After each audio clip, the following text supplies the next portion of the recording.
Potremmo iniziare questa intervista con la storia continua, perché siamo ospiti dell'Accademia del Tennis in via Washington con il prosecutore della avventura iniziata tanto tempo fa dal maestro Mino Piu. Carlo, seconda edizione del trofeo Floor Garden, un torneo che anno dopo anno cresce.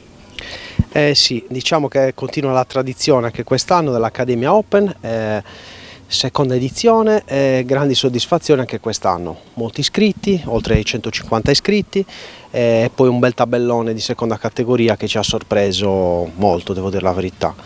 Io so per certo che insomma ci sarà il ritorno della Dentoni, Corinne Dentoni, poi le sorelle, perché quest'anno sono due, le De Solis. Sì, il tabellone femminile quest'anno è veramente importante, abbiamo le due sorelle De Solis, Marcella e Barbara, e poi Corinne Dentoni, la finalista dell'anno scorso, partecipa anche quest'anno, ci fa molto piacere, viene molto volentieri qua a Sassari all'Accademia. Per quanto riguarda il tabellone maschile, anche lì insomma dei bei nomi, specie due teste di serie.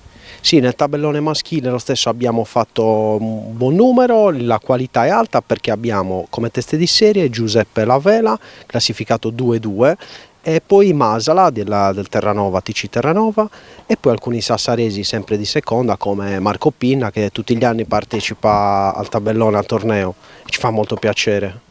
Noi siamo venuti ultimamente a trovarvi per finalmente il battesimo della struttura, la tenso struttura coperta, che vi ha dato anche una grossa mano, perché non dimentichiamocelo, tutti i vostri sforzi sono sempre legati a quello che è purtroppo il discorso legato alla pandemia. Potevano essere sicuramente molti più iscritti, però i tempi sono questi. Sì, come numero forse quest'anno appena meno perché il Covid poi aveva fatto un boom di iscrizioni alla ripresa, però ripeto la qualità altissima nei tabelloni. Poi l'anno scorso abbiamo festeggiato i 30 anni, quest'anno invece festeggiamo l'arrivo della maestra Linda Ferrando che è la nuova direttrice tecnica e quindi è una buona scusa per festeggiare anche questa e vediamo le persone felici e contente di venire qua a giocare da noi, quindi è proprio una manifestazione sportiva e anche sempre una festa, sì. La famiglia più non tradisce, quindi benissimo, noi saremo presenti, avremo piacere di seguire anche quelle che sono le fasi in itinere del vostro torneo, come si dice in gergo, in bocca al lupo. Crepi, grazie Ico.